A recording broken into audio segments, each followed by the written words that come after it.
Kartais visai atsitiktinai, važiuojant pro šalį, galima rasti tai, kas vertas įamžinimo. Šis video, kaip ir dauguma mūsų kanale, vienas iš tokių. Tarp Kretingos ir Palangos, Vydmantuose, kuriasi šventykla. Modernių formų bažnyčios pamatai buvo pašventinti dar 2020 metais, o po 2 metų čia pastatyta metalinė bokšto konstrukcija ir 7 metrų aukščio plieninis būsimos bažnyčios kryžius. Jau 2023 metų pavasarį čia sumontuota pačios bažnyčios konstrukcinė metalo ir medžio dalis.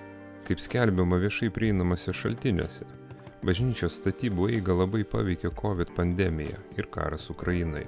Bet kaip rašė Vydmantų parapijos klebonas, kunigas Karolis Petravičius, jog su Dievo pagalba ir gerų žmonių dėka pavyko nugalėti visus iššūkius. Tad ir mes matome, jog darbai čia tęsiami ir apie 3000 gyventojų turinčio Vydmantų kaimo tikintieji, matyt jau greitai turės savo maldos namus.